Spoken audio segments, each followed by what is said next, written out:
ఈ బంగారు పాదాలకు వందనాలు స్తుతిస్తోత్రాలు చెల్లిస్తున్నాం. ఉదయకాల సమయంలో నీవు మాతో మాట్లాడడానికి సిద్ధంగా ఉన్నప్పుడు మేమందరూ సిద్ధపడి నీ మాట విని మా మనసులో వాటిని దాచుకుని అయ్యా తండ్రి వాటిని ఎందు అనుసరించడానికి నిన్ను అనుకరించడానికి కృప చూపించు. వాక్యము మా జీవితంలో మా హృదయంలోకి వెళ్ళాక ఏమాత్రం వ్యర్థం కాకుండా అన్ని విత్తనాలు ఫలించడానికి సహాయం యేసునామములో అడిగి వేడుకుంటున్నాం తండ్రి. దేవుని స్తోత్రం కలుగుతున్నాం. చక్కగా చూద్దాం. 2వ దినవృత్తాంతాల గ్రంథం 7వ అధ్యాయం 14వ వచనం. ఇది అందరికీ బాగా సుపరిచితమైన వాక్యం కావచ్చు. దేవుడు ఈరోజు నాకు తెలియజేసిన విషయాలు మనం విందాం. దేవుడి వాక్యం విందామండి. నా పేరు పెట్టబడిన నా జనులు తమ్మును తాము తగ్గించుకుని ప్రార్థన చేసి నన్ను వెనక్కి తమ చెడు మార్గములను విడిచిన ఎడల ఆకాశము నుండి నేను వారి ప్రార్థన విని వారి పాపములను క్షమించి వారి దేశాన్ని స్వస్థపరచుదును. దేవుని స్తోత్రం. హల్లెలూయా. దేవుని మాట మన జీవితంలో సంపూర్ణంగా ఆశీర్వదించబడునుగా ఫలించునుగా. ఇది దేవుడు మాట్లాడే మాట్లాడుతూ మనం చదివేది. ఏ సందర్భంలో మాట్లాడాడంటే సొలొమోను ఎవరతను దావీదు యొక్క కుమారుడు సొలొమోను దేవునికి మందిరం కట్టించాడు. యెరూషలేము మందిరం కట్టించాడు. ఆ మందిరం కట్టించినప్పుడు దాన్ని ఓపెనింగ్ చేశారు అందరూ. అవునా? ఓపెనింగ్ చేశారు. వినండి. కొత్త మందిరాన్ని ఓపెనింగ్ చేశారు. ఓపెనింగ్ చేసిన తర్వాత సొలొమోను యాజకులందరూ ప్రార్థించేసిన తర్వాత సొలొమోను ఫస్ట్ ప్రార్థన చేస్తున్నాడు. యాజకుల తర్వాత ప్రార్థన అయింది. మరి రాజుగారు మీరు కట్టించారు కదా, మీరు మొదటి ప్రార్థన చేయండి అని అంటే అతను ప్రార్థన చేశాడు. చాలా వాక్యాలు ప్రార్థన చేశాడు. సొలొమోను ప్రార్థన 2వ దినవృత్తాంతాల గ్రంథములో అండి ఎక్కడ ఇంచుమించు 20వ వచనం నుంచి అనుకుంటా. 20వ వచనం నుంచి ఉంది. ఆ అధ్యాయం అంతా కూడా చివరి వరకు కూడా ఉన్నది. మొత్తం ఉంటుంది. చాలా అవసరతలు దేవుని సముఖంలో వినిపించి, ప్రభువా మరి ప్రజలందరూ నీ నామాన్ని పెట్టుకొని నీ మందిరంలోకి నీ సన్నిధిలోకి చేరి నీ బలిపేట ఎదురుకు వచ్చి అయ్యా న్యాయం తీర్చమని, వాళ్ళ తల మీదకి శిక్ష రాకూడదని, ఆ పంట పండలేదని, నష్టం వచ్చిందని, ప్రాణహాని ఉందని, లేదా రకరకాలుగా పాపాలు చేసి నీ సన్నిధికి వస్తే వారిని కరుణించి క్షమించయ్యా, ఈ స్థలం మీద నీ ఆత్మ ఉంచు, నీ సన్నిధి ఉంచు అని చెప్పి ప్రార్థన చేశాడు. ప్రార్థన చేస్తే దానికి జవాబుగా దేవుడు సొలొమోనుకి మరి స్వప్నం ముందు ప్రత్యక్షమై ఇలా చెప్తున్నాడు. ఏమని చెప్తున్నాడంటే, సొలొమోను నువ్వు చేసిన ప్రార్థన నేను విన్నాను, నీ ప్రార్థన నేను అంగీకరించాను. కాబట్టి మరి ఈ భూమి మీదకి వర్షం కురవకుండా కరువు వచ్చినప్పుడే కానీ, ప్రజలకు ఏ విధమైన నష్టం వచ్చినప్పుడే కానీ, దేశం మీదకి తెగులు వచ్చినప్పుడే కానీ, అది ఓకే అందరు అంటున్నారు కదా, ఈ దేశం మీదకి తెగులు వచ్చినప్పుడే కానీ మరి ఈ ప్రజలందరూ చేయాల్సిన పని ఒకటి. ఏం చేయాలి అని అంటే, నా పేరు పెట్టబడిన జనులందరూ కూడా దేవుని సన్నిధిలోకి వచ్చి నా బలిపీఠం మీద ఉండి ఫస్ట్ తమ్మును తాను తగ్గించుకోవాలి, తగ్గించుకుని ప్రార్థన చేయాలి అని చెప్పాడు. సొలొమోను ఏమడిగాడంటే, వారి పాపములు ఒప్పుకొని ప్రార్థన చేస్తే దేవా వారి విన్నపములు విను. దేవుడు దానికి జవాబుగా ఏమంటాడంటే, ముందు వారు తగ్గించుకోవచ్చు తగ్గింపు జీవితం ఎవరికి లేదో వాళ్ళ జీవితంలోకి ఇలాంటి విపత్తులు వస్తాయని దేవుడు ఇండైరెక్ట్గా చెప్తాడు. తగ్గింపు జీవితం ఎవరికి లేదో వారి దేశంలో వర్షం కురవదు. తగ్గింపు జీవితం ఎవరికి లేదో వారి దేశంలో ఏమండి వారి దేశము చూడండి అక్కడ చెప్పాడు ఒక మాట 13వ వచనం చూడండి. ఆకాశము మూసిన దేశమును నాశనం చేయటకు విడతలకు సెలవిచ్చిన నా జనుల మీదకి తెగులు ఆ పదం కోసం నేను వాక్యం చూపించాను.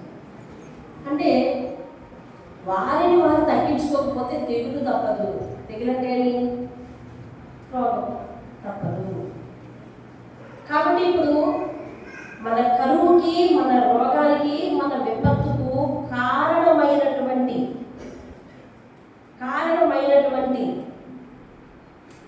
ఆ యొక్క దేవుడి దగ్గర తగ్గించుకొని తత్వం ఉందే, ఫస్ట్ దేవుడి దగ్గరికి వచ్చి దాన్ని ఏం చేయాలంట? ముందు తగ్గించుకోవాలి. దేవుడితో అర్థమైన వారు మాత్రమే దేవుడి చేయాలి. కాకపోతే మీకు గమనించాలి. ఫస్ట్ దేవుడు ఏం చెప్తున్నాడంటే తమ్మును తాము తగ్గించుకుని, అంటే ఇది ఫస్ట్ స్టెప్ అన్నమాట. ఫస్ట్ స్టెప్ ఏంటి? మనకు దేవుడు ఆశీర్వాదం ఇవ్వాలంటే మన ప్రార్థన విని ఆశీర్వాదం ఇవ్వాలి. సరే, నేను వాన కురియకుండా మరి భూమిని ఎండ చేసినప్పుడు, ఆకాశాన్ని మూసివేసినప్పుడు, తెగులు రప్పించినప్పుడు వీళ్ళు వచ్చి ముందు దేవుని సన్నిధిలో వారు ఏం చేయాలి? తగ్గించుకోవాలి. అంటే దేవుడు ఏం కావాలని చెప్తున్నాడు? దేవుని సన్నిధిలో మనుషులు వారి మనస్తత్వాలు తగ్గించుకుని ప్రార్థన చేయకపోతే, తగ్గించుకొని కూర్చోకపోతే, తగ్గించుకొని ఉండకపోతే దాని ఫలితంగా వాన కురవదు అని చెప్తున్నాడు. వాన కురవడం అంటే ఏంటి? అందరికీ కురిస్తే మనకి కురుతుంది అని ఇబ్బంది ఇప్పుడు అనుకుంటారు. వాన కురవకపోతే ఏమొస్తుందండి? దేశానికి కరువు, క్షామం వస్తుంది. మన దేశంలో మన ఇంట్లో వాన ఏంటి? సంపాదన. మన ఇంట్లో వాన కురవకపోతే, మన ఇంట్లో వాన కురవకపోతే అన్నీ ఎండిపోతాయి. గిన్నెలన్నీ ఎండిపోతే లేవా? గిన్నెలన్నీ క్లీన్గా ఉంటాయి, శుభ్రంగా ఉంటాయి, కాలేసి ఉంటాయి. నా చిన్నప్పుడు ఎప్పుడు శుభ్రంగా ఉండేవండి, ఎప్పుడు కాలేసి ఉండేవి. ఇప్పుడైతే గిన్నెలు వేసాను, గిన్నెలు తోగుతున్నాం, గిన్నెలు వేసి. మా చిన్నప్పుడు 2 గిన్నెలు, 3 గిన్నెలు అయిపోయింది. ఇప్పుడేమో గిన్నెలు జిడ్డుకోవాలి, ఏమంటే నీసులు, కట్టలు ఎంతో అవ్వాలి. అప్పుడు గిన్నెలకి జిడ్డే లేదండి, జిడ్డే లేదు. అంటే దేవుడు వాన కురవేయకపోతే ఏమొస్తుంది? దేశంలోనికి చెప్తున్నాడు. దేవుడు మాటలు చాలా అర్థం. దేవుని మాటలు చాలా అసలు వచ్చి తగ్గించుకోవడం అంటే ఈ తడిపు ఉన్న వాళ్ళ దగ్గర వాళ్ళు నీతివంతులు లేకపోతే ధనవంతులు అలా వాళ్ళ కష్టం వాళ్ళకు ఉంటాయి. ఏదేమైనప్పటికీ దేవుడు చెప్తున్నాడు. దేవుడు ఎప్పుడు కూడా జీవజల ఓటలైన మాటలే చెప్తాడు. ఇప్పుడు తడిగా ఉన్న భాగం కోసం కాదు చెప్పేది. శాశ్వతంగా నీ జీవితంలో ఆయన తెరచిన జలధార ఆగకూడదు. అందుకు శాశ్వతమైన ఆశీర్వాదం కోసం మాట్లాడతాడు. నువ్వు ఈ రోజు సిచ్యువేషన్ కోసం ఈ రోజు నాకేంలో అనుకుంటున్నావు. అర్థమవుతుంది? దేవుడు ఏం చేయాలంటే భవిష్యత్తు గురించి మాట్లాడతాడు. వారిని వారు తగ్గించుకొని ప్రార్థన చేసి నన్ను వెతికి తమ చెడుదలను విడిచిపెట్టాలి. ఇది ఒక వరుస చెప్పాడండి. ఆ వరుసలోనే మనం పోవాలి. వచ్చాక ఫస్ట్ తగ్గించుకోమంటే అర్థం ఏంటి? క్షమాపణ. ఇవాళ క్షమించు, నాలో ఏమైనా దోషం ఉంటే క్షమించు అని చెప్తూ ప్రార్థన చేయాలట. ప్రార్థన చేస్తూ ఆయన వెతకాలంట. అంటే అర్థం ఏంటి? వెతకడం అంటే ఏంటి? ఆయనలో ఏ గుణగణాలు ఉన్నాయి, నేను వాటిని ఏం కలిగి లేను, నాలో ఉన్న గుణగణాలు ఏమి ఆయనలో లేవు, నా ప్రవర్తన ఏది ఆయన ఆయాస్కరంగా ఉంది అని వెతికి చర్చ చేసి ఆ తర్వాత ఏది దేవుని దృష్టికి చెడు అని అనిపిస్తుందో దాన్ని వెంటనే నీ గృహం నుంచి రిమూవ్ చేసుకోకపోతే అప్పుడు నేను వారి ప్రార్థన వినడానికి అవకాశం వస్తుందయ్యా. సులభంగా ఉంది మాట వాళ్ళకి. అంటే ఈ కీ అంతా ఎక్కడుంది? మన ఆశీర్వాదానికి తాళం ఎక్కడుంది? మనల్ని మనం తగ్గించుకుని చెడుతనం విడిచిపెట్టడంలో ఉంది. మనల్ని మనం తగ్గించుకొని చెడుతనం విడిచిపెట్టడంలో ఉంది. అలాగ వచ్చి ప్రార్థన చేయమన్నాడు. దేవుని స్తోత్రం. వచ్చి ప్రార్థన చేయాలి. చేస్తే నేను వెంటనే అంటాడు చూడండి అక్కడ, నేను వారి ప్రార్థనలు విని వారి పాపములు క్షమించి వారి దేశాన్ని ఏం చేస్తానని చెప్పాడు దేవుడు, స్వస్థపరుస్తానన్నాడు. దేవుని స్తోత్రం కలుగును. వాక్యం ప్రార్థన వలన, మన వాక్యంలో ఈరోజు నేర్చుకోవాల్సింది ఏంటంటే ప్రార్థన వలన మొట్టమొదటి పాపములు క్షమించబడతాయి అన్నమాట. దేవుని స్తోత్రం. ప్రార్థన వలన దేవుని పాదాల దగ్గరికి వెళ్తే మనకు తగ్గింపు వస్తుంది అన్నమాట. దేవుని స్తోత్రం. ఆయన చెప్పే ప్రతి మాటను జాగ్రత్తగా గుర్తుపెట్టుకో, లేకపోతే రాసుకో. దేవుని పాదాల దగ్గరికి వెళ్తే మొదట ఏమొస్తుందంటే తగ్గింపు. ఏమొస్తుందంట? తగ్గింపు. దేవుని పాదాల దగ్గరకు ప్రార్థన చేయడానికి వెళ్ళిన వాడికి ఏమొస్తుందండి? తగ్గింపు. ప్రార్థన చేసిన తర్వాత ఏమి విడిచిపెట్టుకోవాలనిపిస్తుందట? చెడుతనాన్ని విడిచిపెట్టుకోవాలనిపిస్తుంది. ఏం విడిచిపెట్టుకోవాలనిపిస్తుంది? చెడుతనాన్ని విడిచిపెట్టుకోవాలనిపిస్తుంది. ఈ 28 దినాల నుంచి దేవుడు ఒక్క మాట చెప్తున్నాడు, ప్రార్థన చేసేవాడు పాపం చేయడు, పాపము చేసేవాడు ప్రార్థన చేయడు. ప్రార్థన చేసేవాడు పాపం చేయలేడు. ఎందుకు చేయలేడు అంటే మొదటిసారి ప్రార్థన చేయడానికి వెళ్ళాడు, దేవుడు తన దోషాలు చూపించాడు, విడిచిపెట్టుకున్నాడు. రెండోసారి ప్రార్థన చేయడానికి వెళ్తున్నాడు, దేవుడు ప్రతి ప్రార్థనలో అతను అడుగుతున్నాడు. ఇక పాపంతో పాలిపంపులు ఏమున్నాయి అతనికి? పాపంతో పాలిపంపులు ఏమున్నాయి? కాబట్టి ప్రార్థన చేసేవాడు దినదినము కడగబడతాడన్నమాట. దేవుని స్తోత్రం. నువ్వు ప్రార్థన చేయబడితే, దినదినం ప్రార్థన చేసేవాడు అయితే దినదినము దేవుని చెంత కడగబడతావు. దేవునిలో ఉన్న పరిశుద్ధత, ఆ వెలుగులో నీలో ఉన్న అవిధేయత ఏంటో తేటగా కనబడుతుంది. వెంటనే ఆ చెడుతనాన్ని విడిచిపెట్టేస్తావు. వెంటనే దేవుడు నీ ప్రార్థన విని స్వస్థపరుస్తానని దేవుడు సెలవిస్తున్నాడు. దేవుని స్తోత్రం. మీ అందరికీ తెలిసిన ఒక బెస్ట్ పర్సన్ నేను మీ ముందు ఉంచుకున్నాను. మీ అందరికీ జక్కే తెలుసు కదా? తెలుసండి? ఉన్నాడా జక్కే? తెలుసా? జక్కే కదా? ఎంత దుర్మార్గుడు అది తెలుసు కదా మీకు? ఎందుకు దుర్మార్గుడు? వడ్డీని వసూలు చేయడంలో ఎంత అందంగా వసూలు చేస్తాడంటే ఆ ఇంట్లోకి ఏకంగా దూరిపోతాడు, ఇంట్లో అన్నీ బయటపడేస్తాడు. అంటే నీకు అసలు కష్టం సమయం తెలియదా అని తెలుపుతారు వీళ్ళందరూ. ఏమండి? అలాంటి పరిస్థితి వచ్చేసింది. దుర్మార్గుడు, వీరికి కఠినత్వం, ఏవేవో పేర్లు, అతనికి చాలా పేర్లు ఉన్నాయి, ఆ ఊళ్ళో చాలా బిందులు ఉన్నాయి, చాలా చెడ్డవాడు. ఏమండి? కానీ అలాంటి వాడు ఏసై గురించి పెట్టినాడు. ఏమని పెట్టినాడు?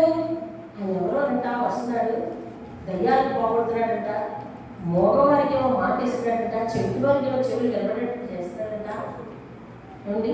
అలా శ్మశానాల్లో ఉన్నాడేమో ఊళ్ళోకి తీసుకొచ్చి మనకి మంచిగా చేసేదంట. ఎంత గొప్ప సంగతి అని అందరూ అనుకుంటుంటే, అవునా, నేనేమో నిరంతరం ఎవడు పైసా తగ్గిస్తున్నాడు, ఎవడు వడ్డీ ఇవ్వట్లేదు అని దృష్టితో నేనున్నాను. ఆయన పని అదా? అందరికీ నీళ్ళు చూడడమా, అందరి బాధ తీయటమా? అసలు ఎలా ఉంటాడు అని ఆశ పుట్టింది. ఆశ పుట్టి ఏమండి అతను కొట్టోడండి, చాలా కొట్టోడండి. కొట్టోడు ఫోటోలో పడతాడండి. పడాలంటే ఎక్కడ పెట్టాలి? ముందు పెట్టాలి. అదేంటంటే కొట్టోడు ఫోటోలో పడతాం, ముందు పెట్టాలి. అసలు ఆయన ఎవరండి ముందు పెట్టాలి? యేసుప్రభుని నేను చూస్తానండి కదా. అదుకో నీ గుణగణాలకి ఆయన గుణగణాలకి చాలా తేడా. నీలాంటి పార్టీకి రాకూడదండి. కాబట్టి మనకు ప్రచారం లేదని తెలుసుకుని ఆయన, నేను కొట్టోడు కాబట్టి నాకు ఎవరో కావ్యవరం తెలిసి ఏం చేశాడు తెలిసినండి, ఎవరోలా ఎన్ని తంటాలు పడ్డాడో మనకు తెలియదు. కానీ చెట్టుకి కూర్చున్నాడు. యేసుక్రీస్తు ఆ తావులు వెళ్తానని చెప్పి ఎవరు అవసరం లేకుండా నేను నేరుగా చూద్దానికి పయనించి నాకు ఎవరు అవసరం లేదని చెట్టుకి కూర్చున్నాడు. యేసుక్రీస్తు గారి పని ఏంటి? ఆ ఊరిలో ఏ కట్టడం ఎలా ఉంది, ఏ స్తంభం మీద ఏముంది, ఏ చెట్టు మీద ఏముందని ఆయన దిక్కులు చూసుకుంటున్నాడు అనమాట. ఆయన దగ్గరికి ఎవరెవరైతే ఎదురొస్తారు, ఆ జనంలోంచి మనుషులు తీసుకొస్తారు, వాళ్ళని స్వస్థపరుస్తున్నాడు. ఆ జనంలోంచి రోగిని తీసుకొస్తారు, స్వస్థపరుస్తున్నాడు. ఇలా స్వస్థపరుచుకుంటూ వెళ్ళిపోతున్న ఆయనకు ఆ జక్కయ్య ఎక్కిన చెట్టు దగ్గరికి వచ్చేసరికి ఆగిపోయింది. ఫ్లో ఆగిపోయింది. అతనికి ఆగిపోయారు అందరూ. ఆయన ఆగిపోయాడు. ఆయన ఎందుకు ఆగిపోయాడు? ఇంకంతే. అక్కడ జరుగుతున్న డిస్కషన్. పైకి చూశాడు. జక్కయ్య కిందకి దిగు అన్నాడు. త్వరగా దిగు అన్నాడు. అక్కడి నుంచి ఏం చదువుతావు, ఇక్కడ నుంచి చూడడానికి కావాలి పిలిచారు అనుకున్నాడు అందరు. కానీ నేను నీ ఇంట ఉండవలసి ఉంది అని అన్నాడు. అనగానే చుట్టుప్రక్కల మల్లాటలు నాలాటలు ఉంటారు కాలం నుంచి మనమేమో వెనకాల ఉండి వెనకాల తిరుగుతున్నాం, మన ఇంటికి వస్తానని ఎప్పుడు అనలేదు. ఈ పాటితో ఆయనకు పాలుపప్పులేంటి అని గుసగుసలాడేసుకుంటాడు. దేవుడు అలాంటి పిచ్చిగారి కబుర్లు యొక్క సింహాలని చెప్పారు. వెంటనే మీ ఇంట్లో ఉండాలయ్యా రండి అన్నాడు. అనేసరికి గబ్బకి ఎలా ఎక్కడో కానీ గబ్బ దిగిపోయి ఇంట్లో వెళ్ళాడు. మీరు ఆ వాక్యాన్ని ఇంటికి వెళ్ళి ప్రశాంతంగా తీసుకొని చదివి చూసుకోండి. ఇంటికి వెళ్ళినట్టునే లోపలికి వెళ్ళినట్టునే యేసు ఎదురుగుండా నిలబడి ఒకటే మాట చెప్తున్నాడు. ఏమనంటే, అయ్యా ఇదిగో ప్రభువా, నా ఆస్తిలో సగం అమ్మి పేదలకు ఇచ్చేస్తానయ్యా. నేను ఎవరి దగ్గరైనా అన్యాయముగా దేనినైనా తీసుకుంటే అతనికి 4 వంతులు, గుర్తున్న వాళ్ళందరికీ 4 వంతులు ఇచ్చేస్తానయ్యా. గుర్తు లేని సంపాదన అంతా అమ్మి పేదలకు ఇచ్చేస్తాను. 2 మాటలు చెప్పాడు. చెప్పినట్టే ఏసై అంటాడు, నేడు మీ ఇంటికి రక్షణ వచ్చింది. ఎప్పుడు చెప్పాడండి? చెట్టు దగ్గర చక్కగా నీ ఇంటికి రక్షణ వచ్చింది కదా దిగవాలే. ఏసై కూర్చున్నట్టు నేను మీ ఇంట్లో వచ్చి కూర్చున్నాను కాబట్టి నా పేరు రక్షణ అంటారు, కాబట్టి మీ ఇంటికి రక్షణ వచ్చిందాలే. ఎప్పుడు అంటున్నాడు తెలుసండి? తన పాపములు ఎప్పుడైతే, చెడు మార్గాన్ని ఎప్పుడైతే విడిచిపెట్టేశాడో రక్షణ వచ్చిందట. ఒక వరస ఉంది. దేవుడు నిన్ను ఆశీర్వదించడానికి ఒక వరస ఉంది. అదేమిటంటే, నువ్వు నీ చెడులను ఎప్పుడైతే విడిచిపెట్టుకుంటావో వెంటనే దేవుడు నిన్ను స్వస్థపరచడానికి, జీవించడానికి, కరుణించడానికి, నీ జీవితంలో ఆయన యొక్క ఆశీర్వాదపు జల్లులు కురిపించడానికి వీలుందండి. దేవుని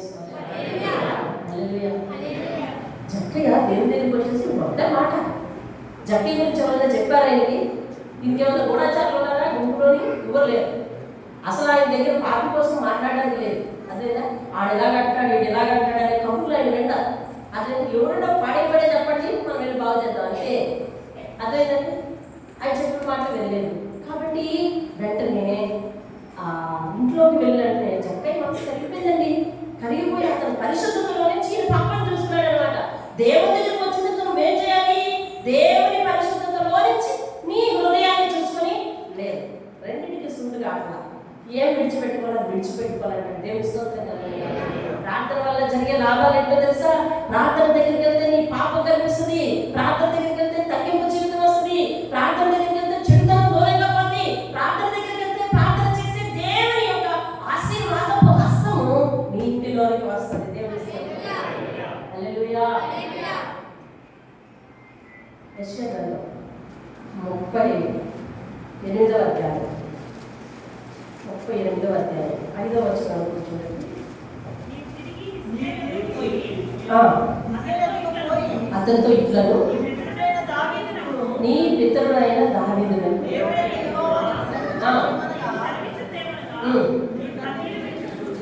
చాలా చాలా గుర్తుగా వెళ్ళిపోవాలి మనం. నీవు కన్నీళ్ళు విడిచుట నేను చూచితిని,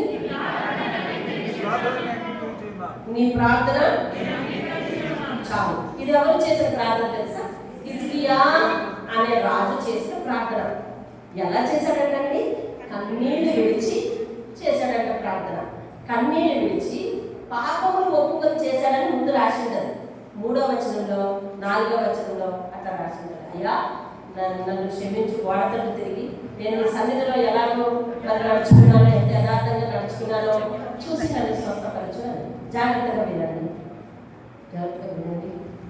హిజ్కియా కన్నీటి ప్రార్థన చేసినట్టునే దేవుని సమాధానం ఇలా వచ్చింది. ఎలా వచ్చింది?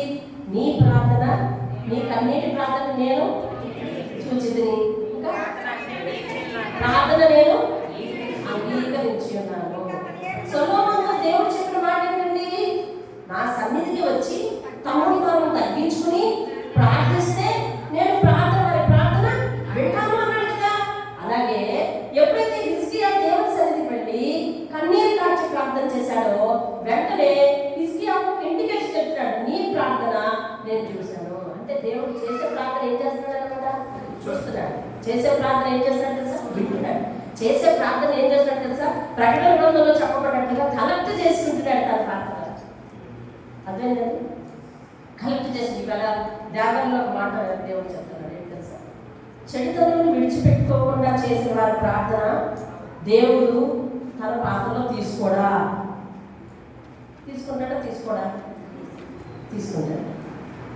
తీసుకుంటాడు. చెడుతనము విడిచిపెట్టకుండా చేసిన ప్రార్థన దేవుడు తన పాత్రలో తీసుకుంటాడా? తీసుకుంటాడు. ఇప్పుడు భలే జరుగుతుందండి అనుకుంటున్నారేమో, తీసుకుంటాడు అంతే.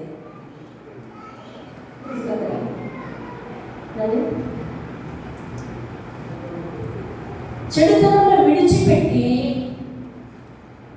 ప్రార్థన చేసిన ప్రార్థన దేవుడు తీసుకోవడా? ఓ గ్యారెంటీ ఇందులో నోట్లే తీసుకుంటాడు. కానీ ఇక్కడ జరిగేది ఏంటంటే చెడుతనము తెలిసి చెడుతనంలో విడిచిపెట్టకుండా చేసే ప్రార్థన దేవుని దగ్గరికి చేరుతుంది. కానీ దేవుడు దానికి సమాధానం ఇవ్వాల్సిన అవసరం లేదు. చెడుతనమును విడిచిపెట్టేసి దేవుని దగ్గర నువ్వు ప్రార్థిస్తే దేవుడు సమాధానం ఇస్తాడు. దేవుడికి నువ్వు చాలా ఇష్టంగా ఉంటావు. ఒకవేళ సమాధానం ఇవ్వటం ఆలస్యం చేసినా నీ జీవితంలో ఒక అద్భుతాన్ని దేవుడు ఏర్పాటు చేసి ఉంచుతాడు. దేవుడు ఆలస్యం చేసిన వాడు నాలో పాపం ఉంది కాబట్టి దేవుడు నాకు సమాధానం ఇవ్వట్లేదని అనుకో. ఇది ఎప్పుడు దేవుని వాక్యం తెలిసి కూడా చెడుతనాన్ని విడిచిపెట్టకుండా ప్రార్థన చేస్తే దేవుడు ప్రార్థన అయితే తన పాత్రలో తీసుకుంటాడు. కానీ నీలో మార్పు రానంత వరకు అక్కడి నుంచి ఆశీర్వాదం జరుగు నీ జీవితంలోకి పోవాలి. దేవుడు మనసుకు వైద్యం చేసేవాడు. దేవుడు గొప్ప ఎప్పుడు చూపిస్తాడు? అసలు నీకు మంచి అంటే తెలియనప్పుడు, దేవుడు అంటే తెలియనప్పుడు, పరిశుద్ధత అంటే తెలియనప్పుడు దుష్టుడైన ఆ యొక్క పౌలుకి దేవుడు దర్శనమిచ్చి రక్షించుకున్నాడు. ఎందుకో తెలుసా? అసలు అతనికి కనికరం తెలియదు, అతనికి రక్షణ అంటే తెలియదు, అతనికి ప్రాణాలు కాపాడటం అంటే తెలియదు. అలాంటి దుర్మార్గుడికి మరి చెడుతలతో కళ్ళు మూసిపోయే దుర్మార్గుడికి దేవుడు వెలిగే చూపించాలని ఏకంగా దర్శనం చూపించాడు. వాక్యం ఎరిగి ఉండి, వాక్యాన్ని తెలిసి ఉండి, నా చెడుతనాన్ని నేను విడిచిపెట్టుకోను, అయినప్పటికీ నేను వస్తా పోతా ప్రార్థన చేస్తా ఇలాగే ఉంటాను, బాప్తిసం కూడా తీసుకున్నాను కాబట్టి నాకంటేంటి అని బాప్తిసం తీసుకున్న వాళ్ళందరూ చాలా నియమాలు ఉన్నారనుకోండి. మీ ప్రార్థన దేవుని సన్నిధికి చేరవు అని చెప్పడానికి నేనేమండి. ఆయనైతే ఎవరెవరు ప్రార్థన చేస్తున్నారో వాళ్ళ ప్రార్థన పక్కన దోతలు ఏర్పాటు చేసుకున్నాడంట. ఆయనేమో ఆయన సముఖంలో ఒక ప్రార్థన పళ్ళు ఏర్పాటు చేసుకున్నారు, సువర్ణ పాత్రలు ఏర్పాటు చేసుకుని 24 సువర్ణ పాత్రలు ఉన్నాయంట. అందులో నీ ప్రార్థన దేవుని స్తోత్రం. నిన్ను పరిశుద్ధ పరుచుటకే ఆ ప్రార్థన ఏనాడైనా పరిస్థితులను దేవుడు ఎదురు చూస్తున్నాడు. దేవుని స్తోత్రం. ఈ హిజ్కియా ఎప్పుడైతే కన్నీరు కాచి ప్రార్థన, హిజ్కియా నీ కన్నీటి ప్రార్థన నేను విన్నాను, నేను నీ ప్రార్థన నేను అంగీకరించున్నాను, ఇంకా 15 సంవత్సరాలు అంటే ప్రార్థన ఏం చేసిందన్నమాట? స్వస్థపరిచి ఆయుష్యం పెంచింది. దేవుని స్తోత్రం. ఇందాక ప్రార్థన ఏం చేసిందండి? చెడుతలను విసర్జించేలా చేసింది, పాపములు ఒప్పుకునేటట్టు చేసింది, తగ్గింపు జీవితం నేర్పించింది, దేవుని ఆశీర్వాదాలు కురిపించింది. ఎక్కడ ఏం చేసింది? స్వస్థపరిచింది, ఆయుష్యం పెంచింది. దేవుని స్తోత్రం. అంటే ప్రార్థనకు చేతగాని పని అంటే ఏం లేదు. చెప్పండి, ఏమన్నాడు దేవుడు? నేనన్నదా? మాట్లాడండి, ఏం విన్నారు? నాకు ప్రార్థనకు చేతగాని పని అంటూ ఎవరి ప్రార్థనకి? నీ ప్రార్థనకే. ఎవరి ప్రార్థనకి? నీ ప్రార్థనకే. నీ ప్రార్థనకి చేతగాని పని అంటూ ఏం లేదు. నీకు ప్రార్థనే చేత కాకపోతే ఏం లేదు. చూడు, నేను ఎవరో పాట రాస్తాడు, అందులో ఆ ఒక్క ముఖ్య నాకు గుర్తుంది, ఆ పాట రాదు.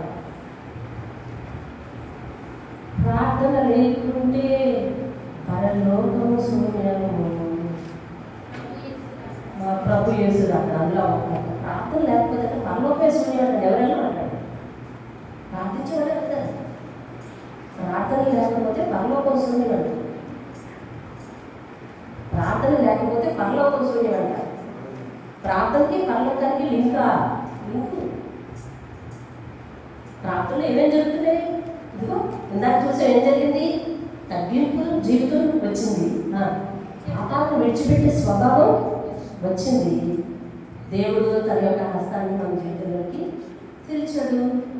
ఇప్పుడు ఈయనకి ఒక మరణకరమైన రోగం వచ్చిందని దేవుని దగ్గరికి ప్రార్థిస్తున్నాడు. దేవుడు ఏమిచ్చాడు? స్వస్థత ఇచ్చాడు, ప్లస్ ఆయుష్ ఇచ్చాడు. స్వస్థత ఇచ్చాడు, ఆయుష్ ఇచ్చాడు. దేవుడి స్తోత్రం. హల్లెలూయా. అంటే ప్రార్థనలో క్షమించబడతాం, అంగీకరించబడతాం. ఏమండి, మనలో సద్గుణాలు వస్తాయి, మన హృదయం మార్చబడుతుంది, స్వస్థపరచబడతాం, ఆయుష్ పెంచబడుతుంది, ఆగకుండా ముందుకు కొనసాగించబడిపోతాం. ఆగకుండా ముందుకి కొనసాగించబడిపోతాం. చరిత్రను తిరగేసి రాస్తాం, తెలుసా? అందుకనే దేవుడు ఒక మాట చెప్పాడు, కాలాన్ని వెనక్కి తిప్పలేము కానీ ప్రార్థనతో భవిష్యత్తును మార్చుకోగలడు. కాలాన్నంట వెనక్కి తిప్పలేమంట. అన్నా దేని మీద ఆధారపడింది? మీకు తెలిసిన వ్యక్తులే. ప్రార్థన మీద ఆధారపడింది. మనుషుల మీద ఆధారపడిందా? మరి ఆయన గారి మీద ఆధారపడలేదు, ఆవిడ మీద ఆధారపడలేదు, ఇంకొక ఆవిడ మీద. పోలేమ్మా, నీ పిల్లలే నా పిల్లలు అని ఇంట్రెస్ట్ అవ్వలే, ఇంట్రెస్ట్ కానివ్వలేదు కూడా. ఆవిడ ప్రార్థన చేసింది. ప్రార్థన చేస్తే ఆమెకు బిడ్డ పుట్టడం, ఆమె కుటుంబం వర్ధిల్లటం, ఆ బిడ్డడు పేరెన్నిక గలవాడి అవ్వడం, చరిత్ర అంతా ఎలా డెవలప్ అయిపోయిందో చూడండి. దేవుని స్తోత్రం. అంటే ప్రార్థన చేస్తే, కన్నీరు కారిస్తే దేవుని పాదాల దగ్గర మన చరిత్ర మారుతుందండి. పరిశుద్ధాత్మలో ఒక మాట అడగబడ్డాడు, నువ్వు ఎవరికి సమాధానం చెప్పక్కర్లేదు, నీ మనసులో నువ్వే ఉన్నట్టే ఉండి నీ మనసులో సమాధానం చెప్పు. ఎంతమంది పట్టుదల కలిగి కనీసం రోజుకు ఒక గంట ప్రార్థన చేస్తారు? మీరు చూసా? ఎవరు చెయ్యొద్దు. నీ మనసు ఏమనిపించింది? నీ మనసు ఏం చెప్తుంది? ఎంతమంది పట్టుదల కలిగి భవిష్యత్తు గురించో, పిల్లల కోసమో, లేకపోతే అన్యుల కోసమో, రక్షింపబడ్డం కోసమో ఎంతమంది పట్టుదల కలిగి ప్రార్థన చేస్తారు? అసలు ప్రార్థన చేస్తే ఏం జరుగుతుంది చూసారా? అతనికి ఏమొచ్చింది? మనకమే రోగం వచ్చింది. అది స్వస్థపరచబడమే కాకుండా ప్లస్ బోనస్ ఆయుష్ పెంచబడింది. దేవుని స్తోత్రం. ఆయుష్ పెంచబడింది. అపొస్తల కార్యాలు 10వ అధ్యాయంలో కొర్నేలియలో భక్తులు ఉన్నాయి. కొర్నేలియలో భక్తులు. అతను ప్రార్థన చేస్తే దేవుడు ఏదో సమాధానం చెప్పాడు తెలుసా? కొర్నేలి, నీ ప్రార్థన నాకు వినబడినది అని చెప్తాడు. ఆ ఒక్క ముక్క చదువుతారు మీరు. 10వ అధ్యాయం 31వ వచనం చదవండి, బాగుంటుంది. నీ ప్రార్థన వినబడిను, నీ ధర్మ కార్యాలు దేవుని సముఖమందు జ్ఞాపకం ఉంచబడి ఉన్నవి కనుక చాలు. నీవు నీవు యొప్పేకు వర్తమానం పంపి సీమోనును పిలిపించు అని చెప్పాడు. కొర్నేలి ప్రార్థన చేశాడంట. కొర్నేలి నిజంగా కన్యుడు. కొర్నేలి ప్రార్థన చేశాడు.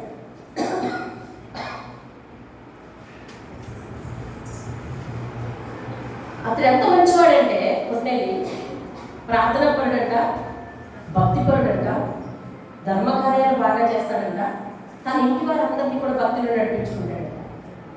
తన ఇంటి వారందరినీ భక్తిలో నడిపించుకుంటాడు. తెలుసా?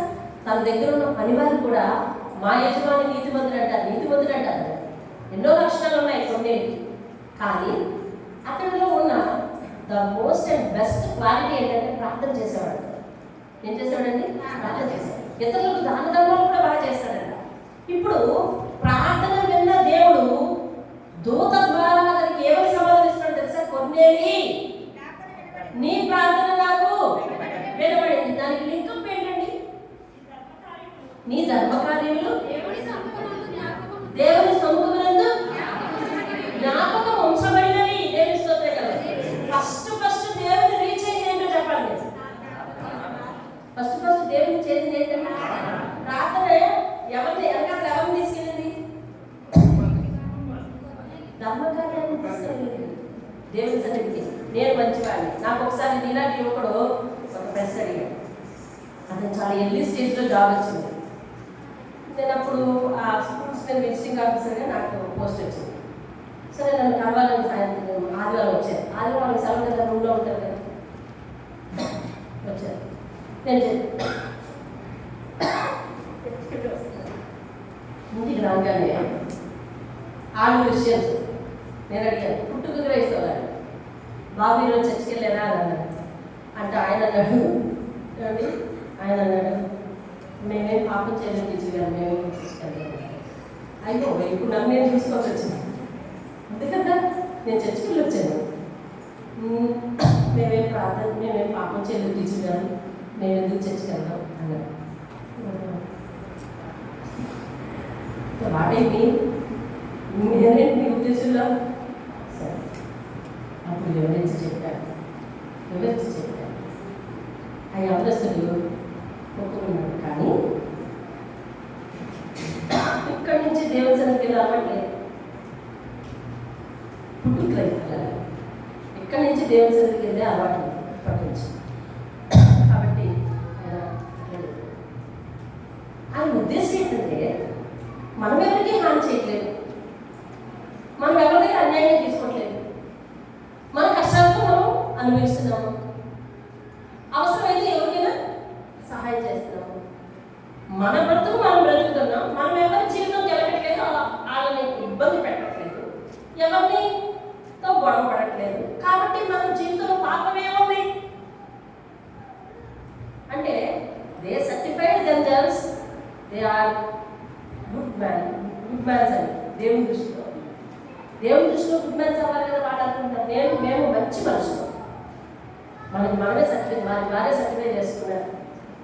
ఏమండి, ఇప్పుడు మంచివారు, ధర్మకార్యాలు చేసేవారు, పుణ్యకార్యాలు చేసేవారు వాదన కూడా ఏంటంటే మేము ఎన్నో పుణ్యకార్యాలు చేస్తున్నాం, మేము ఎంతో ధర్మకార్యాలు చేస్తున్నాము, మా ధర్మకార్యాలు, మా పుణ్యకార్యాలు దేవుడు మమ్మల్ని స్వర్గానికి తీసుకుని వెళ్తాడు వాటిని చూసి అంటున్నాడు. బైబిల్ దాని సీక్రెట్ రివీల్ చేసింది. ఏంటి తెలుసా? నువ్వు అసలు ప్రార్థన చేసేవాడివి అయితే, నువ్వు అసలు రక్షకుడై దేవుని ప్రార్థన చేసేవాడివి, సృష్టికర్తను తెలుసుకొని ప్రార్థన చేసేవాడివి అయితే, ప్రార్థన ఫస్ట్ చేరి ధర్మకార్యాలు రంగానికి తీసుకొని వస్తుంది. అంతే. ధర్మకార్యాలు, యజ్ఞ యాగాలు ఏమండి దేవుని సన్నిధిలో మనకు చేర్చవు, ఒకటే చేర్చేది దేవుని యందు శుద్ధ హృదయం కలిగి ఉంది. ఆ శుద్ధ హృదయం అంటే ఏంటి?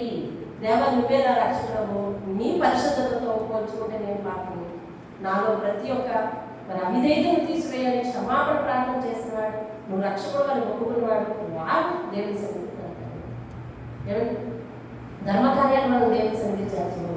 కొన్ని విషయాలు దేవుడు చెప్పాడు, ఆ సీక్రెట్ రివీల్ చేసి ఏంటంటే నీ ప్రార్థన నా సన్నిధికి చేరింది, నీ ధర్మకార్యాలు దేవుని సొంతంలో జ్ఞాపకం ఉంచబడ్డాయి. దేవుని స్తోత్రం కలుగుతాయి. ఏం చేస్తాము? దేవుని పేరు చేస్తాను, లేదా దేవుని దృష్టిలో ఉంచుకొని దేవుని అనుసరిస్తూ ఆయన మాటలు పాటిస్తూ. లోకం ఒక మాట చెప్పింది, బయట మనకి ఇది బాగా నాన్న చిత్తశుద్ధి లేకపోతే ఏం చేసినా, చిత్తం అంటే ఏంటి? మనసు యొక్క శుద్ధి లేకుండా మన ధర్మకార్యాలు చేస్తుంది. అది వ్యక్తిగతంగా నువ్వెవరివి, వ్యక్తిగతంగా నువ్వు సంశుద్ధుడివి, వ్యక్తిగతంగా నువ్వు పరిశుద్ధుడు అయితే అప్పుడు దేవుడు నీ ధర్మకార్యాన్ని ఒబే చేస్తాడు, లేకపోతే ఒబే చేయడు. నేను ఒకసారి అనాథలకు సహాయం చేయాలని చెప్పి ఒక లాయర్ గారు నాకు సహాయం చేస్తారంటే, నాకు మధ్యవర్తి మధ్యలో మీడియాలో తెలుసు, ఇంక ఈయన పట్టుకొని అతని దగ్గరికి వెళ్ళాను. అతని దగ్గరికి వెళ్తే ఆయన నేను డబ్బులు పెట్టుబడి పెడతాను, మీరు ఒక హాస్టల్ లాగా కట్టి అనాథలుగా సహాయపడండి అంటే, చిన్నప్పటి నుంచి తిండి లేక బట్టకి కలవే ఎదిగాను కదా, కాబట్టి మనము ఇప్పుడు అనాథల్ని ఎవరో సహాయం తీసుకుని మనం ఆదుకోవచ్చు అని వెళ్తే తీరా చూస్తే ఆయన అన్యుడు. సరే, నాకు తెలిసిన మీడియాలో క్రిస్టియన్, ఈయన అన్యుడు. సరే ఎలా ఇస్తానన్నాడు కదా అని చెప్పి అన్ని మాట అవుతుంది, మాట్లాడుతుంటే ఈ మాటల్లో నేను అన్నాను, అయ్యా మీకు చాలా మంచి మనసు ఉంది, మీరు మరి రక్షణమైన దేవుడు ఎందుకు ఒప్పుకోలేదు, దేవుడు మీకు తెలియదా అన్నాడు. నా పక్కన నేను ఆయన చెప్తున్నాను, ఆయన చాలా చెప్పద్దు, ఆయన చాలా మాట్లాడదు, ఆయన అసలు దేవుడితో పోతుంది, ఆయన దేవుడి గురించి అందద్దు.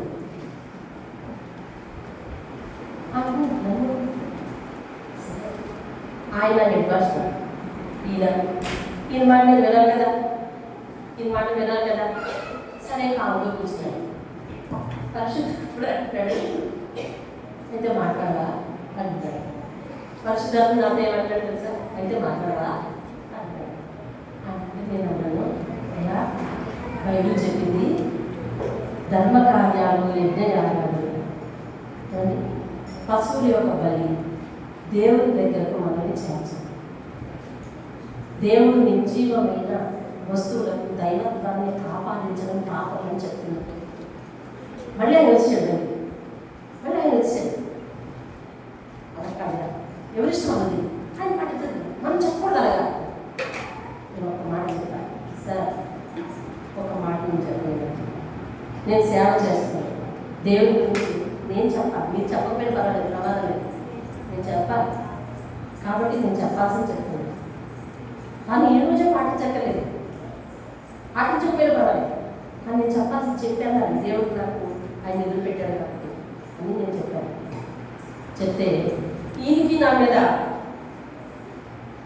మండిపోయింది, ఆయనకి నా మీద కోపం వచ్చేసింది. సరే చివరిలో ఈయన ఏమన్నాడంటే, ఓ బిల్డింగ్ కట్టేసి రెడీ చేయండి, నేను అప్పటి నుంచి మీకు ఫండ్స్ ఇస్తాను అన్నాడు. మీకు ఎలా పెట్టిందా? బిల్డింగ్ కట్టి రెడీ చేయండి, బిల్డింగ్ కట్టడానికి మన దగ్గర ఎక్కడ ఉన్నాయి? సరేనండి అలాగని ఎలాగని కొనుక్కుంటాం. కొనుక్కుంటే ఏం లేదమ్మా, నేను ఎందుకు ఈ పని చేస్తానన్నానంటే, నేను నా ఫీల్డ్లో చాలా తప్పుడు కేసులు వాదిస్తాను, దానివల్ల చాలా లాభం వస్తుంది. నేను ఇలాంటి ధర్మకార్యాలు చేయడం వల్ల ఆ పాపం నా మీద రాకుండా ఉంటుందని నేను డబ్బు కేటాయిస్తున్నాను అంతే. అంతేగాని నాకు నిజంగా డబ్బు ఎక్కువైపోయి కాదు అని చెప్పాడు. సీక్రెట్ పరిశుద్ధాత్మ చెప్పించాడు నాకు, దేవుని స్తోత్రం. ఆయన అన్నాడు, అమ్మ నాకు డబ్బు ఎక్కువైపోయి కాదు, ఎందుకంటే ముందు నుంచి నా దగ్గర అది కూడా లేదని చెప్తున్నాను కదా. ఒక అద్దెలైనా తీసి పెడతారండి, సొంతకి కట్టాలంటే ఇప్పుడు బిల్డింగ్ కట్టాలంటే నాకంటే తెలుస్తుందండి. నేను ఎప్పుడైతే దేవుడి గురించి చెప్పానో ఆయన ఇంటి పని చేశాడు. ఎలాగా? ఒక బిల్డింగ్ కట్టండి, బిల్డింగ్ కట్టినప్పుడు నేను ఫండ్స్ ఇస్తాను, అనాథలకి పోలిస్తామని చెప్పాడు. బాగుంది కదా, ఆయన రాజుకి బాగుంది. అయ్యా అంత పాటు ఉంటే నేను మీ దగ్గరికి ఎందుకు వస్తాను అని మనసులో అనుకుని సరే సార్ అని అప్పుడు అన్నాడు, అమ్మా నా దగ్గర ఎక్కడ లేదో ఉంది కాదు చేసేది, నేను వాదించేవన్నీ కొన్ని తప్పుడు కేసులు వాదిస్తున్నాను. నేను ఏ కేసు చేపడితే ఆ కేసు గెలిచిపోతాను, కాబట్టి ఆ పాపం నా పిల్లల మీద నా మీద రాకుండా ఉండాలని చెప్పి నేను ఇలాగ అనాథలకి ఇలాగ ధర్మకార్యాలకి నేను కేటాయిస్తున్నాను అని చెప్పాడు. ఇప్పుడు కూడా దేవుడు ఏమంటాడంటే, అంతేనా అంటున్నాడు. అంతేకాదు ప్రభు మాట్లాడుతూ ఉండండి మరి అని చెప్పి, అయ్యా మీరు చేసే మనసు, మీకు దేవుడు ఇచ్చిన మనసు చాలా మంచిదండి, నిజంగా దేవుని ఎరగకనే ధర్మకార్యాల వైపు మేము మనసు పడలేదంటే చాలా మంచిది. కానీ మనం చేసే పాపాల వల్ల వచ్చిన సొమ్ము ఎన్ని ధర్మకార్యాలు చేసినా దాని వల్ల ఫలితం ఉండదు సార్. ఇది మాత్రం నేను చెప్పగలను. మీరు నాకు తర్వాత సాయం చేయండి, చెయ్యకపోండి, ఇదే మన ఇద్దరం కలిసే లాస్ట్ విషయం కావచ్చు, కానీ ఇది మాత్రం నేను చెప్తున్నాను సార్ అని అన్నాను. అంతే, రైతు భాష నేను మాట్లాడుతున్నాను. ఆ తర్వాత మళ్ళీ మామూలు అయిపోయింది అనుకోండి, చెప్తాను. ధర్మకార్యాల వలన ఎవరు కూడా దేవుని యొక్క ఇష్టాన్ని మనసును గెలవలేరు. ఆయన మనసును గెలిచేది ఒకటే ప్రార్థన, దేవుని స్తోత్రం. ఆయన మనసును గెలిచేది ఒకటే ప్రార్థన, దేవుని స్తోత్రం. ఆయన మనసు నువ్వు గెలిస్తే నిన్ను ఆయన గెలిపిస్తాను. ఆమె చెప్పారు, ఆయన మనసు నువ్వు గెలిస్తే దేవుడు నిన్ను గెలిపిస్తాడు. దేవుని మనసును గెలిచే ఒకే ఒక్క రూట్ ఏంటో తెలుసా? ప్రార్థన, దేవుని స్తోత్రం. దేవుని మనసును గెలిచే ఒకే ఒక్క రూట్ ఏంటో తెలుసా అండి?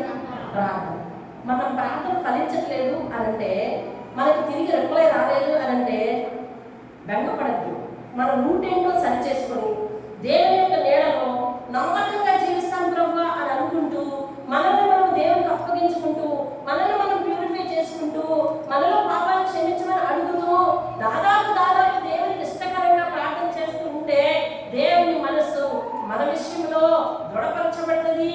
అప్పుడు మనల్ని దేవుడు బహుగా ఆశీర్వదిస్తాడు. దేవుని స్తోత్రం. హల్లెలూయా. లోక గ్రంథంలో జకర్యా యాజకుడు అంటే ఆయన పిల్లలు లేరు. జకర్యా ధూపం వేయడానికి వెళ్ళేసరికి దేవదూత అక్కడ నిలబడిందంట. జకర్యా నీ ప్రార్థన దేవుని సన్నిధి చేయాలని చెప్పింది అనమాట. దూత కూడా ఏం చెప్తుంది? నీ ప్రార్థనలు దేవుని సన్నిధి చేయాలి. కాబట్టి మన జీవితంలో ప్రార్థనకి సమయం కేటాయించుకోవాలి. 40 దినాలలో దేవుడు ప్రాధాన్యత ఇవ్వమని దేవుడు తెలుసండి. ప్రార్థనా పరుల కోసం తెలుసుకొని వారు ఏం సాధించారు, ఎలాగ కలిగి ఉన్నారు, అలా కలిగి ఉండడం వల్ల దేవుడు వాళ్ళని ఎంత ఇష్టకరంగా చేస్తున్నారు. మన దానియేలు గురించి దేవుడు మాట్లాడితే ఏమన్నాడు తెలుసా? దానియేలు, నువ్వు బహు ప్రియుడు కనుక నువ్వు ప్రార్థన ప్రారంభించి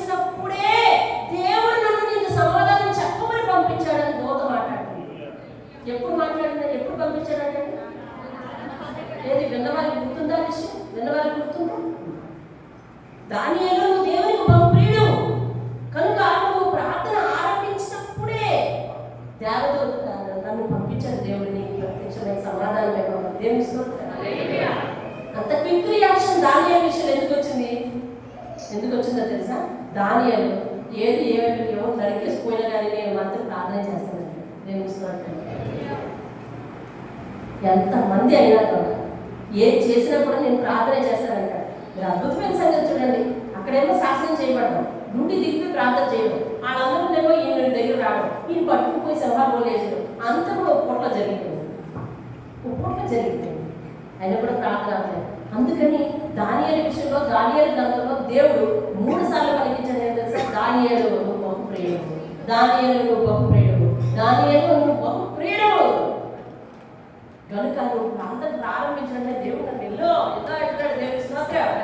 హల్లెలూయా. నీ ప్రార్థన దేవుని సన్నిధికి చేరిపోతుంది. నీ ప్రార్థన చేరడానికి ఒక గొప్ప ఏర్పాటు ఏంటో తెలుసా? పరలోకంలో ప్రకటన గ్రంథంలో 5వ అధ్యాయం చదువుకోండి. పరలోకంలో పెద్ద మన ప్రార్థనలన్నీ ఆ దేవుని సౌకర్యం ముందు 24 సువర్ణ పాత్రలో కలెక్ట్ చేస్తున్నాడంటే దేవుని స్తోత్రం. అసాధ్యమైన కార్యాలు జరుగుతాయి.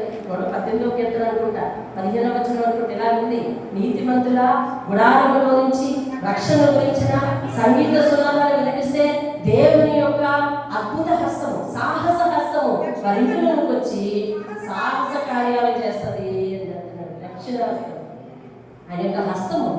ప్రార్థన అనగానే ఆయన యొక్క హస్తం అన్న మన ఇంటిలోకి వచ్చేసి సాహస కార్యాలు ఏంటండి?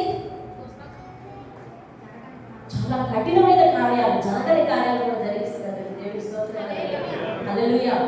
మరొక చిన్న విషయం, మీరు ఎప్పుడు మీకు బాగా తెలిసిన విషయం, మనం ఎక్కువగా పట్టించుకునే విషయం కూడా అదే.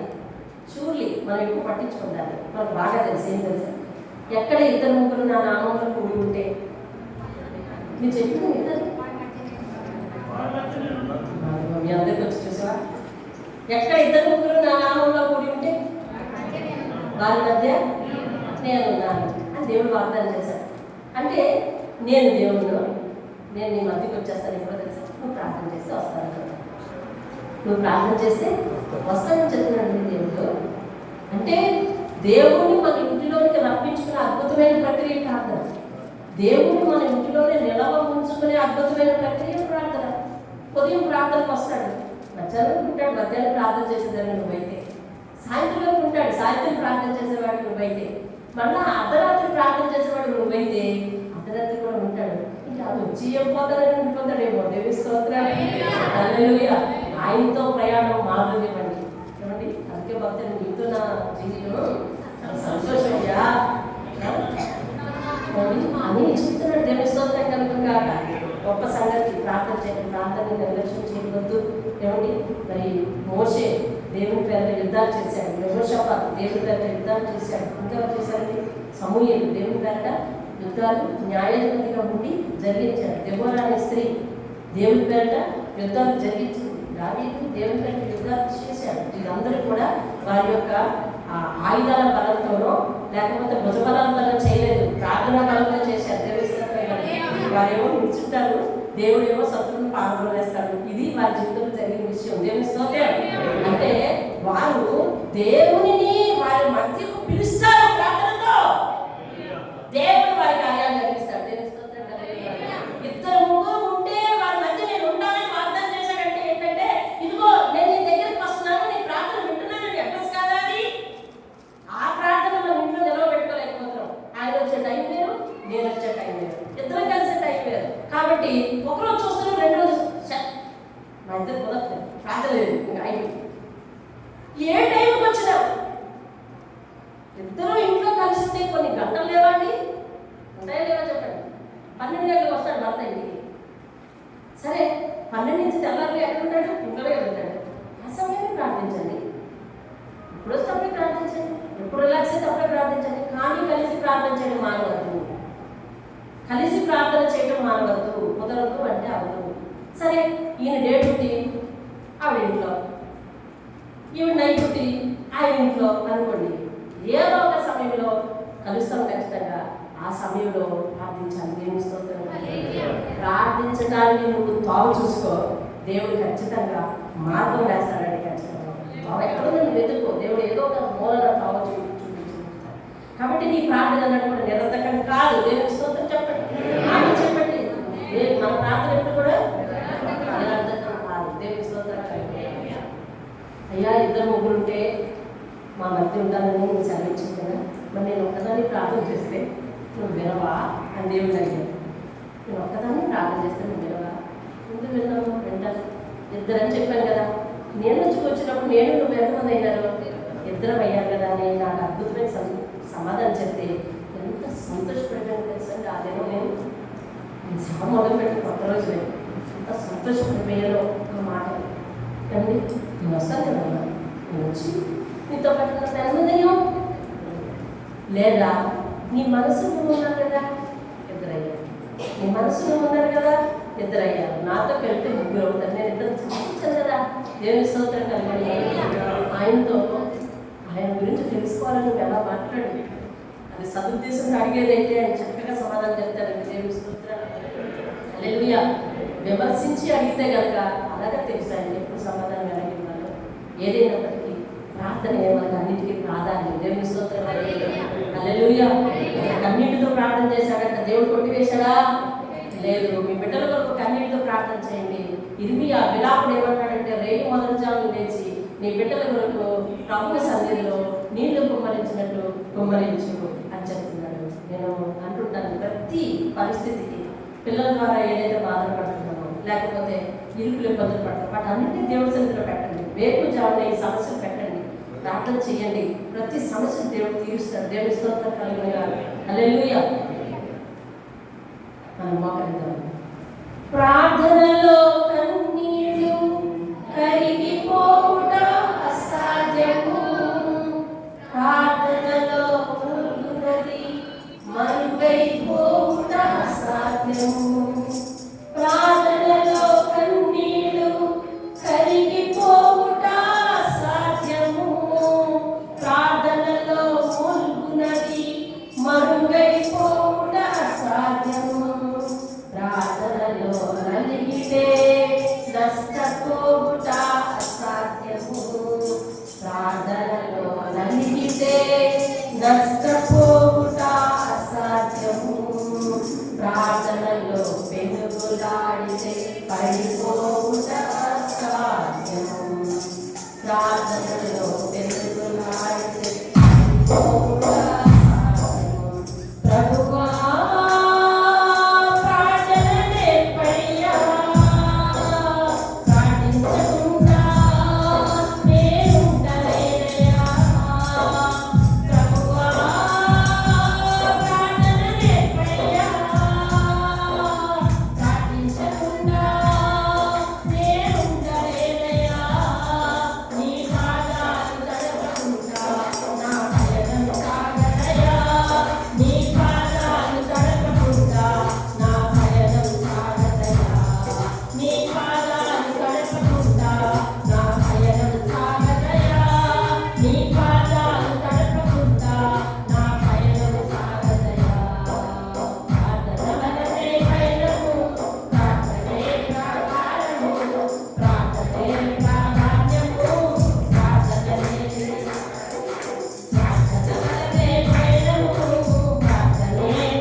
దేవుడు ఏ ప్రార్థన తిరగవేయకుండా నేను చేతిలో పెడతాను. నీ ప్రార్థన లేకపోతే నాకు వెలితిగా ఉందయ్యా అనే సంబంధంలో నువ్వు వెళ్ళు. దేవుడు నీ ప్రార్థన అంగీకరించి దాని యొక్క ఫలితాన్ని నీ ఒళ్ళో గురించి పోస్తాడు. ప్రార్థన వల్ల ఆయుష్ పెంచుకున్నారు కొందరైతే, ప్రార్థన వల్ల మూసిన గర్భాలు తెచ్చుకున్నారు కొందరైతే, ప్రార్థన వల్ల చనిపోయిన వాళ్ళు తిరిగి పొందారు కొందరైతే, ప్రార్థన వల్ల